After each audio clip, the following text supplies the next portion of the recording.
All right, we're back for another update from the Americans. I'm Andrew Haines, co-owner of the team, president, and I'm with our head coach, player, GM.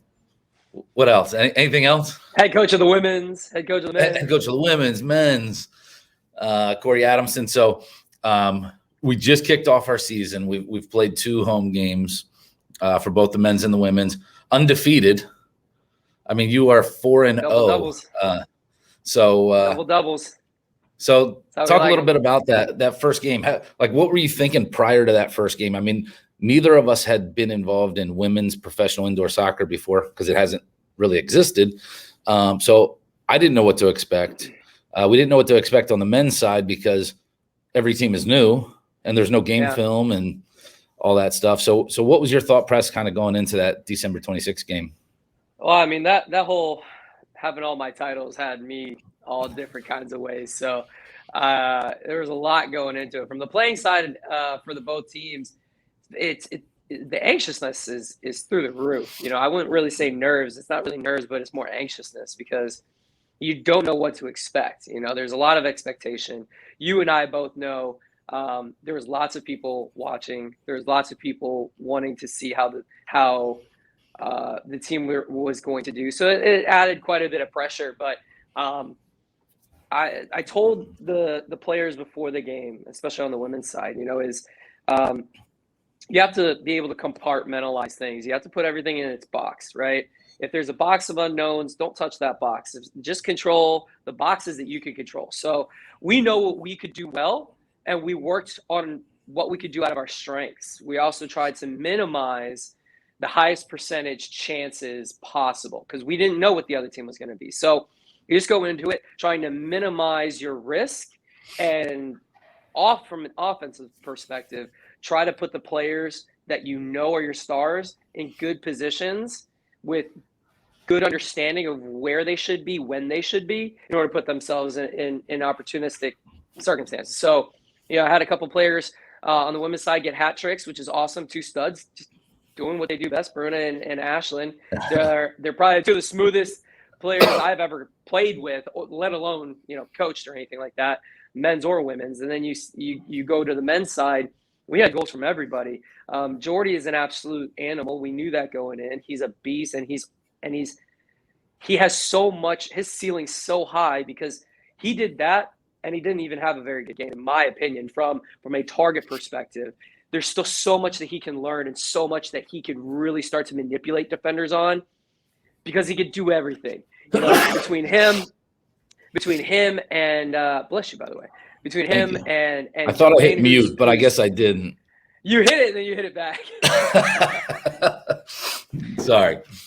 But between you know what Jordy did on the field, Samuel Castro, who nobody even talks about him, and he had 2 key passes that led to goals plus his goals. So he's unbelievable. Let alone everything that Mike Sharf did. He scored 2 goals, which is awesome.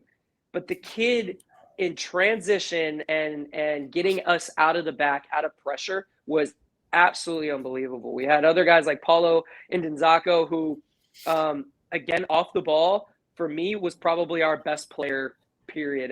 And you go to the women's side, Alexis our captain, and Lorena Odino, absolute studs that really controlled the pace of play.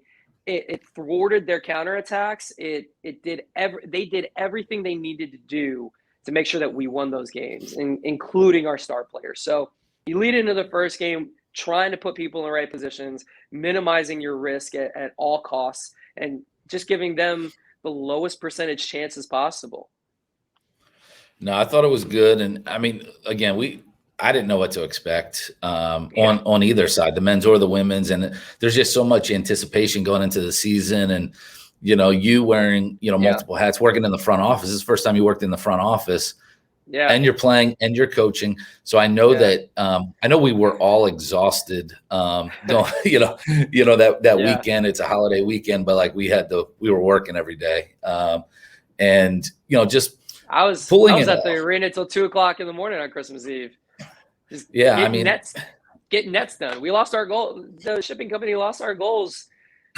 They Like, still don't know where they are. We had to have somebody come in day before and manufacture them from scratch. I don't think people could comprehend all the little things that it was wild, man. Could go wrong and do go wrong behind the scenes, and then you put on this product and the fans don't know. I mean, we had almost 2,000 fans out there for the home opener. Yeah. The fans were unbelievable, and this market has had indoor soccer before, obviously with the Americans back in the 80s and the Storm, and those people. I was really like, okay, let's see how they feel we have done, on the field, and then just atmosphere at the arena.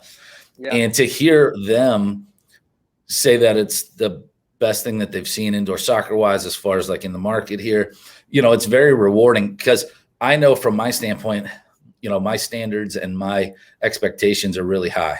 Yeah. And, we're nowhere near where I want this to be. So to get that feedback, ceiling's really far up there for us. If this is good, like, the ceiling's up there, man. It's nice. But that's a good sign. So people people appreciate what was put together, and I know it's only going to get better. So that's the exciting thing for me.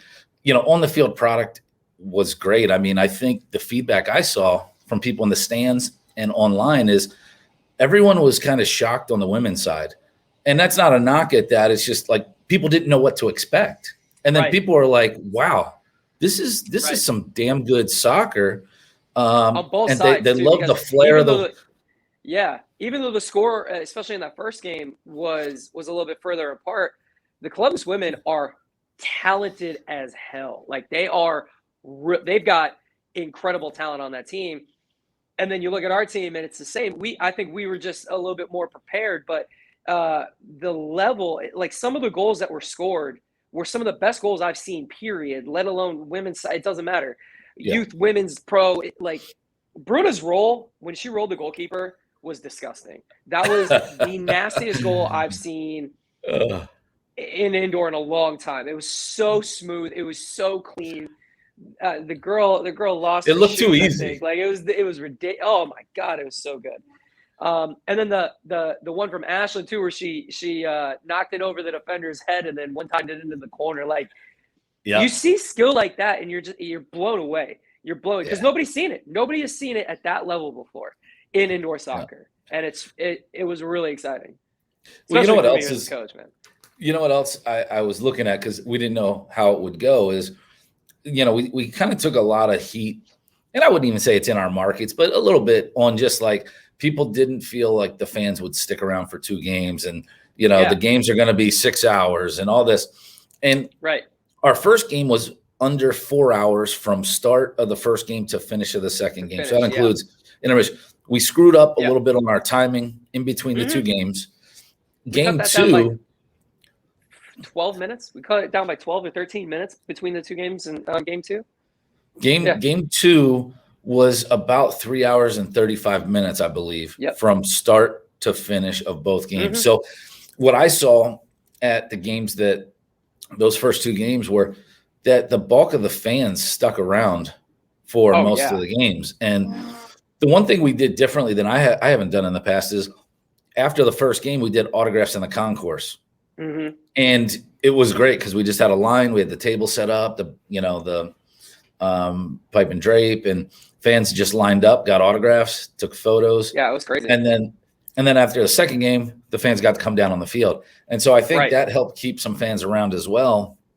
But I was worried, because our Thursday game started at 5:00. Well, people typically work till 5. And like, the doors opened at 4:00, I remember. And I'm like, holy crap, there's like one person. There was one person in line at 4:00. And I'm like, crap, we're in trouble. And then all of a sudden, probably about like 4:45 or 4:50, it was like a floodgate of people. And again, we didn't have a ton. We had about 1,000 people in that second game.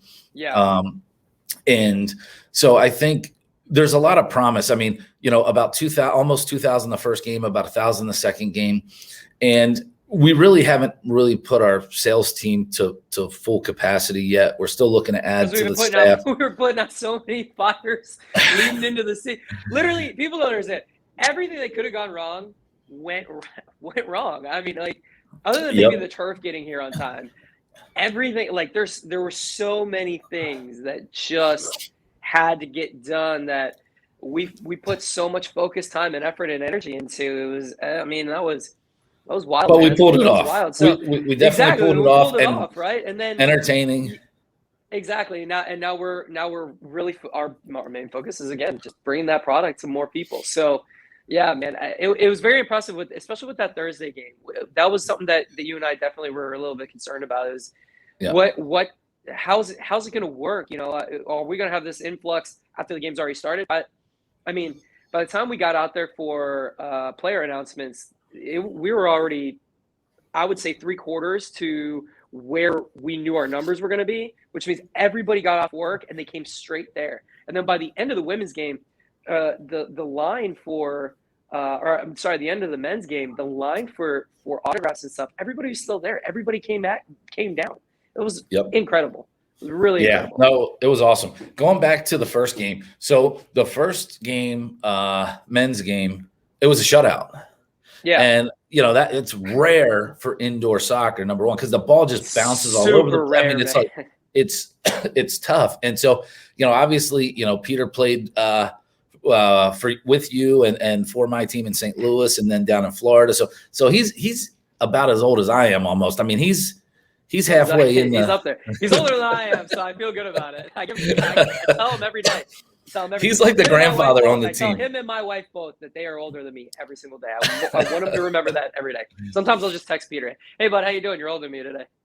I think Peter knows it just by waking up the next day. He probably has to fall out of bed. Like, I don't know. Maybe we could get him like a walker from one of our sponsors or something. Yeah, we need something. That poor guy needs. He's probably old enough to be somebody's dad on the team, isn't he? He's got to be. Yes, actually. He is. We got quite a few youngsters. So, yeah. Love Peter. So we were able to convince Peter to come out of retirement. Peter, look, this we guy need gets you. a shutout. I know. Literally, it's like comes out of retirement, gets a shutout. Come on. Quit showing off already. You know. Child's play, dude. So that was his first career shutout for indoor soccer, and I think he's in there. He's been playing about 10 years. Yep. It's pretty close. I think his first year was my first. Actually, no, he's been playing a year less than me because he played. He was out his first season, I believe, was out there in Seattle. I think. Yeah. We ended up getting him in St. Louis. But yeah. Did we? The next year, right? I think we got him in St. Louis in like 2014 or 15. I think it was 14. Yeah. So our second season for the ambush. Yep. It might have been midway through. I know we got Gordy who played with him, but yeah, I mean we're all getting old, man. It's fun. But I got Peter a special little gift that's on its way. So whenever he gets in, nice. I'm excited to give to him for his first career shutout. But that's so unheard of. So I actually took a timeout in the fourth quarter because a lot of the guys were starting to try and get their points. They're getting a little want to get some lazy stats on in there. Defense. They're trying to get their stats. They're trying to get that game in front of their home fans and everything like that. Believe me, I understand that. And I did.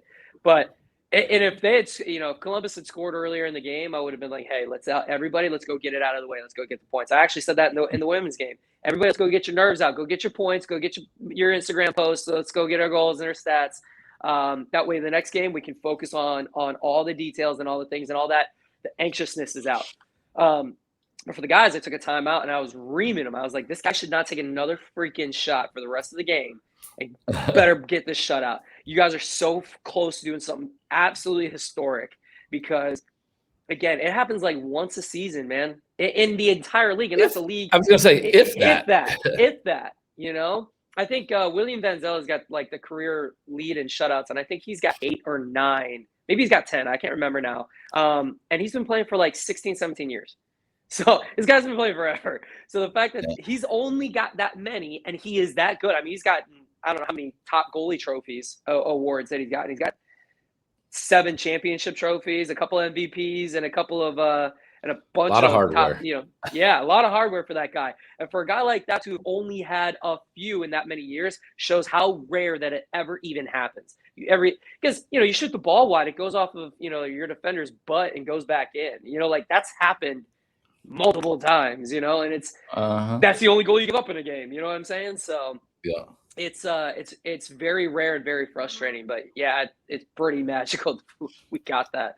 How'd you keep the guys level-headed going from that shutout to Thursday night? Because I'll be honest, I mean, Rome is got a good squad. They've got some really good coaches. They've got some good players. I was able to connect them with the ownership there through Neto, who's played, I know Neto, with you was and, like, hey, and man, in you the need leagues to target, for hit me years. up, and I was like, maybe I have to get him too. I was thinking, can we just sign Neto to like play when we're in Columbus? He could just drop down. That way he doesn't have to I travel. mean, that dude's a stud. Dude's a stud. But no, he helped get these guys together, and they do a lot of futsal, which transitions really well into indoor. Very well, yeah. And so, how did you kind of keep the guys specifically coming off that shutout? Just from being a little too confident in that second. I did my best to try. We want to keep the energy positive, so I did pull lots of video clips. I would say probably like 17 or 18 video clips from the games, and I would send them to individual players like, hey, what did we talk about? Like, you can't get away with this. But later on in the season, we can't get away with this. We have to perfect these things now, right? I feel like we have a head start because we have some veteranship on this team from other teams, and obviously, my experience and giving that to the other players. But in order to keep that lead, we have to keep improving. So everything that we did between then and Thursday was to obviously recover physically, mentally, spiritually, emotionally, because it took a lot out of all of us, right? I mean, there's a lot of energy. There's a lot of adrenaline that goes through that. I know that I barely slept the night before that, Christmas Eve, the night before the game, Christmas Day. It was like Christmas a couple days in a row, right? You're waking up the whole first game of the season. That's Christmas morning for me. That was it, right? So, I barely got any sleep then. I barely got any sleep that night because my brain was still just racked, right? So I'm sure the players that experienced all that fresh adrenaline, because a lot of them, that was their first pro game ever, that keeps you up a lot, So first day back, we tried just to recover, get some lightheartedness. Second, third, fourth day in between the games, it was focus time.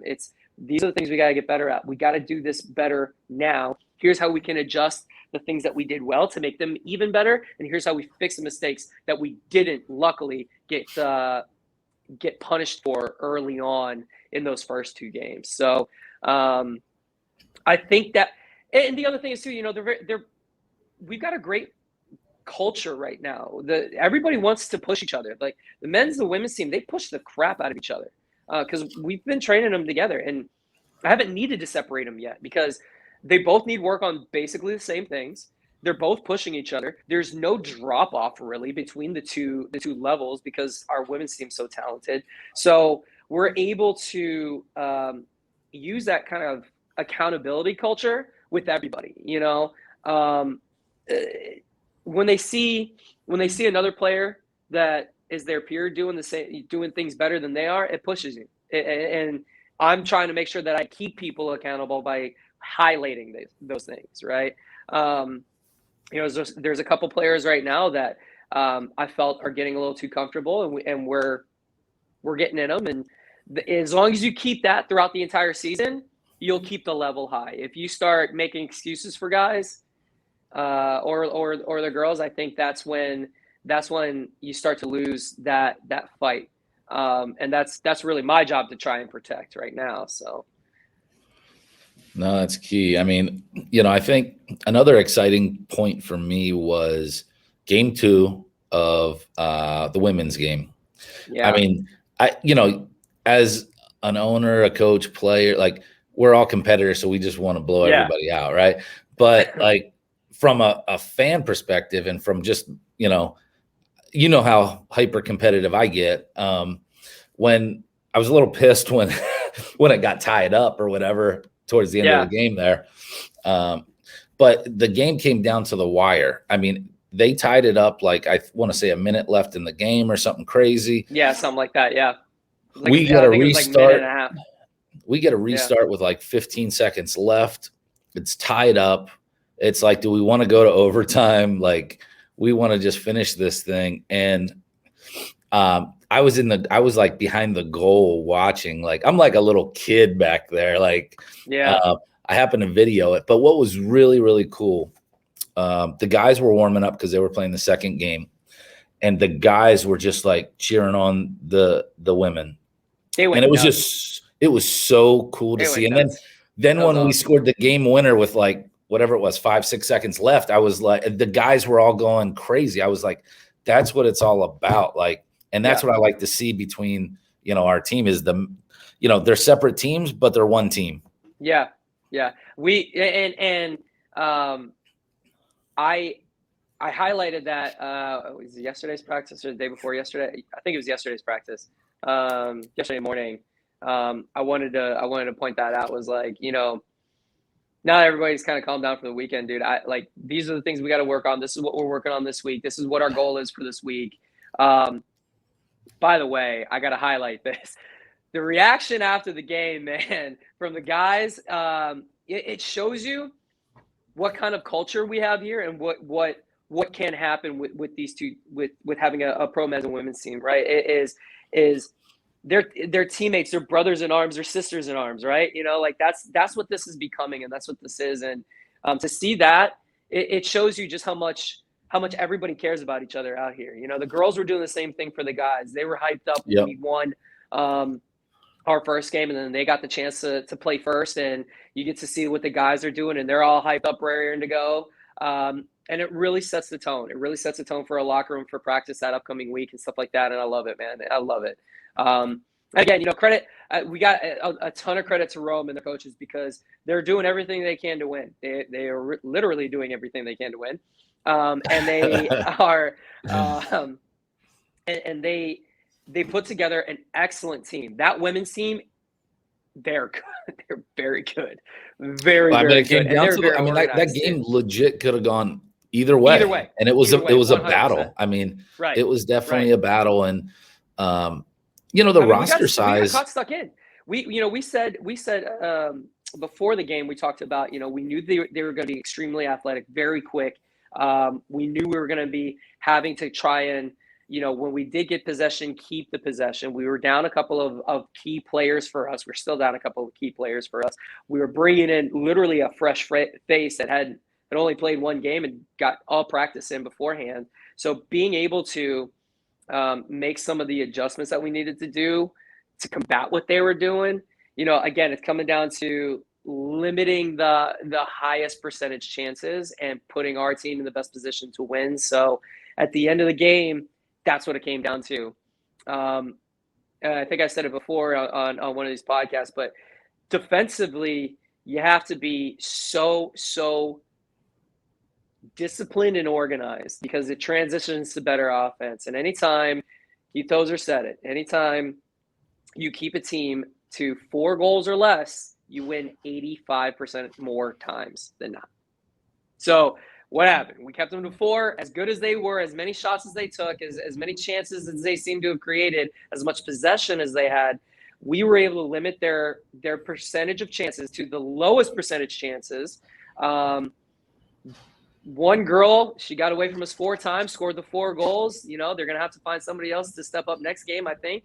But, we were able to take care of the business that we needed to do. And eventually we called a great play. The girls had been working on the timing of that play. We still even screwed it up, but because we were working on it so much, we were so prepared for even the rebound, which led to the goal. So all the things went well. All those things went well, man. And like I said, the guys' reaction, it was like me, man. That's how I felt when we scored, and to see them carry the same kind of energy was that was awesome. I think some of the girls on the squad saw a different side of me because I get hyped up. And so, I was out on the field probably first. And this is probably the first time in years that I haven't been too involved on I haven't been to maybe one practice this year. Usually I'm at a lot. And, I do a little bit more with the team, but just building the league, it's been tougher to do. But, I'm hyper competitive. Wear a lot of hats too. Yeah. You got a lot of hats. Exactly. So no, that's exciting. So women are 2-0, men are 2-0. This week we travel to Columbus, Georgia for a rematch, and I can tell you they're definitely going to be more prepared come Friday night and Saturday than they were here. Now everybody knows everything. It's our first time on the road. How are we going to do? Traveling. Road games can be tough sometimes when you got the fans and it's not our surroundings. Right. So we talk about that a lot, is that deer in headlights. I see, oh man, this guy's seeing the lights, today. This girl's seeing the lights today because you see them in practice and you're like, oh man, we got this. We're set. We're hyped. We're awesome. We had a great practice this morning and I've got so much reservation because it was such a good practice because it's the first road trip. Just like you said, we're traveling on game day. We're traveling. We've got back-to-backs. You're away from your home. You're away from your food. You're away from your family. You're away from your friends. You're in a hostile environment. And you're playing a team that's going to be vastly more prepared to play you than they were the first time. There's a lot of things that have to go wrong and or that have to go right for us to have the kind of success, because the odds really are stacked against me. So I heeded that warning. Take heeded of that warning. It's an office joke. That warning to my players saying, this was great. These are things that we're working on, but come game day, we have to remember that you take away the lights, you take away the fancy jersey. It's the same game. Just got to copy and paste, right? You have to copy and paste, put everything in its box and be able to go on the road and pull out the button. Hey, I'm nervous about this in transition or that part of the house or this part of, the offensive attack or the set, whatever it is. I don't want to make a mistake. Pull out that box and start reading through the notes, right? What am I supposed to do here? What am I supposed to do here? What am I supposed to do here? So hopefully that will happen again this weekend and we'll have a better result. We definitely worked on advancing our, I would, even though it was a great game and everything, they were very basic level things that we were doing, very base level. And now we're learning that we're seeing some copycat. We're seeing some imitation on other teams' parts to try and mimic what we do, but try to do it their way, which is always a good thing to do, right? Because you want to try and morph things to what your team's strengths are. But the best thing for us is that if all we see is us, then we shouldn't be afraid of us, right? So Drake said it. If all I see is me, then who should I be afraid of? But I know. You quoting Drake You quoting Drake right now? There's a lot of the guy's got a lot of applicable things, man. He spits volumes. If you listen to his lyrics, get past the I'm too sexy and everything like that, right? You get past that, you listen to some of the lyrics he says, man. He says a lot of very important things and things that you can translate to all kinds of different areas. So I did that here. But I know what doesn't work against what we did well.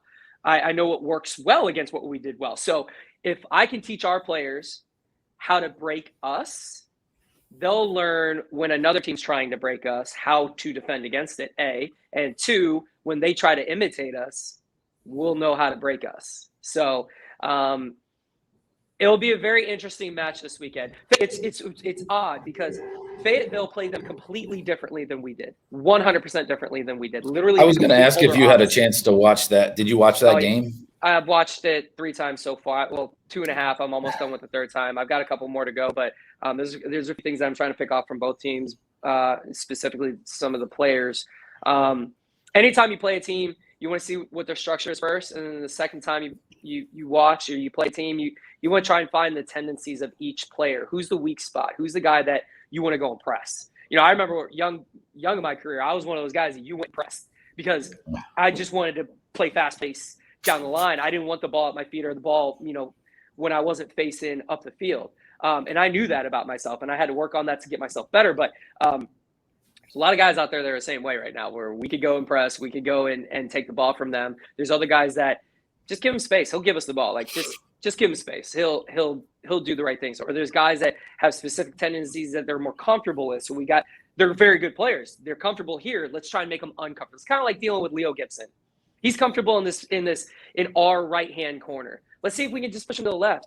If he gets 2 goals instead of 4, shit, we did our job, right? Like we did really, really well. You know, it's kind of like that. So when we're trying to game plan for the upcoming week, it's all right. Let's see if we can pick out tendencies, what worked from other teams against them, what didn't work, what worked for us, what didn't work. Where are they going to probably try and attack us? Anytime that we can try and give the players a better heads up or an anticipation, that does a lot. I mean, I picked off something just from a team's social media post, and I told my team that. I said, hey, this is what they're going to look for in this specific situation. And I kid you not, it happened 4 times in the game, and Alexis in the women's game picked it off 4 times. And she came to me after the bench. She's like, I love when this happens. And I was like, everybody's got a tendency. Everybody's predictable some way. You just got to find that way, and you got to try and force them where they're not comfortable. So, you know, let's just let the fans kind of know, like, what's your day look like? Because, like I said, you're GM, head coach, and a player. So when does your day start? And kind of walk us through like a normal day, if there is a normal day. So, I mean, most of the time, you know, we train in the morning. So my day starts at 5. I get up. I try to get 5 p.m. a.m. 5 p.m. 5 a.m. Yeah, 5 a.m. Day starts at 5 a.m. I'm up a while, so I need another round of coffee here. Get my coffee. I'll get everything together for practice. I'll get everything together for the office. I usually leave the house with 3 bags, 2 backpacks, and a bag of change of clothes. I got my. Does your wife work pack bag. your lunch for you? Does she pack a lunch for you? No, but I mean, a lot of times, like she'll always have dinner and stuff like that ready. And, Come on, Melissa. I mean, a lot of times we'll have leftovers for the next day, and I'll bring those with me and stuff too. But you know, she's got to work too. She's got her own schedule. She's got to make sure she. I just was thinking that she can't keep up with me. I run. I would have thought she would have put like a little note on a napkin for you. A little note on a napkin. The note is change the cat litter. Take the trash out. Take the trash out. Can you be home before midnight? Like one day this week, can I see you? Maybe. That's about it, you know. But so yeah, day starts at 5. Yep. Yeah, we go to train. We get through training. I usually leave the arena around 9 a.m. And then I'll shower real quick, grab some food, second cup of coffee, and then come straight to the arena, Landers, the offices, and we get to work. You know, it's every day in the office is very, very different. And it seems to be 70 different things every single day. It's something new. So today it's itinerary, getting the bus schedule sorted out. It's getting the player lineup sorted out for this weekend.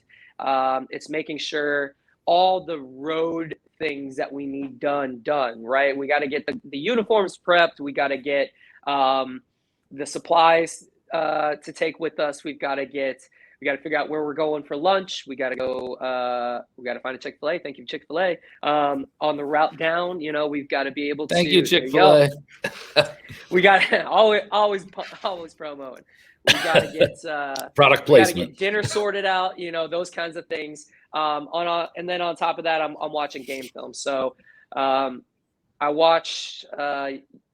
Yesterday, I watched just Columbus. I'm trying to just do Columbus. 2 days ago, you know, it was just us. What did we do well? What did we not do well? Yesterday, Columbus versus us. What did they do well? What were they looking for? What did we need to work on in preparation for this weekend for the guys and the girls? So it's 4 games that I got to watch basically every day.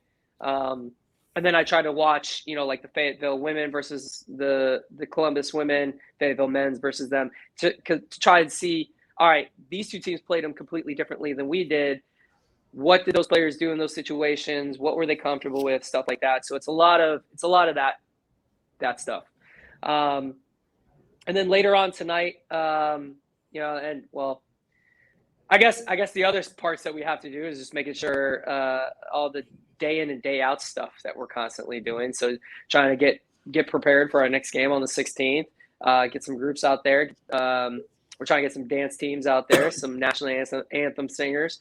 We're still looking for what was the other thing we were looking for that game? We got a game day camp that we're promoting and trying to get up for the 22nd as well. So we're trying to bump numbers for that. So it's a lot of that kind of stuff. So by the end of the day, 5:30. What's today? Wednesday. Yeah, today's Wednesday. Last few weeks I've been going out and trying to get some recruiting locally. Because again, 90% of our players are all local. So I'll go to different arenas and watch some games out there and see if there's anybody I think, hey, you could fit in our system. You could fit and learn what we're doing. You're technical enough and able to do that. So what's good about that though is you said that it's mostly local, but I mean the talent is really good. I mean it's not like it's good. It's not like we're suffering on the talent side by having local players. There is some great local talent, in the greater Memphis area, as evidenced by what we look like so far. It's incredible. It really is. It is fantastic.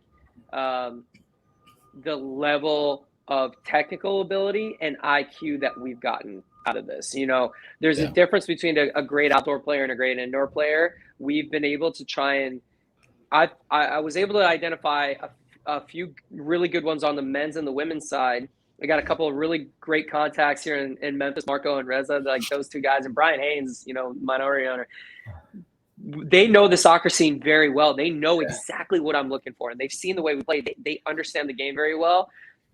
And the players that we brought in are like, hey, this player I will vouch for. This player is really good. And we've gotten 6 or 7 just that way. And that referrals. It's funny. I would have right. That doesn't really normally happen, or coaches aren't usually open to that. But it's like, hey, if you think they can play at this level, let's at least look at them. And if they're not, then you don't sign them. But I mean, I think you've done a great job with that several so far. times, we picked up several absolute studs that way. I mean, absolute studs that way. We got a new one coming this weekend with us. That's a referral from Bruno. So Bruno vouches for, you know what? It's probably going to be pretty good. So we're really excited about Bailey. So that's a typical day. And at some point, I'll either get home if we have the evening practices, then it's, my schedule's a little bit reversed. Usually I'm either home by 9 p.m. or I leave the house by 9 a.m. And, practice starts at 5:30. We get back at 9:30. But, with the morning practices, I at least get to go home, have some dinner, see my wife for like an hour or two before we both have to just pass out and die. So bedtime. Yeah. So what time do you typically go to sleep then? I'm usually not in bed before 11, but I try to be asleep by midnight. Sometimes like stuff pops up.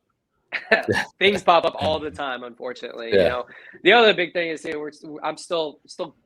I finally got the last truck out of St. Louis of all the last of our stuff, so I could finally try and get that house on the market.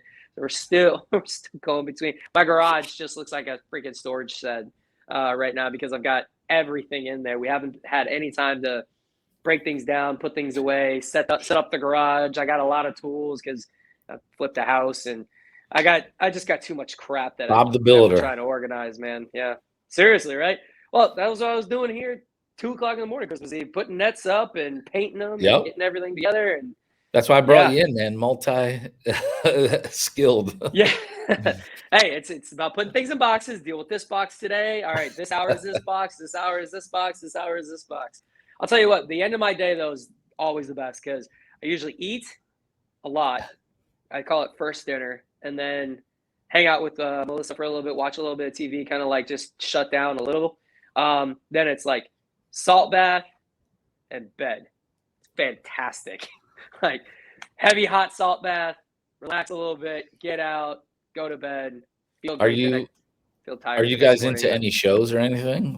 Is there anything like that you guys binge or just are really into? So we binge a lot of stuff. So I mean, obviously we gotta be watching the Tom Brady stuff every week that comes out.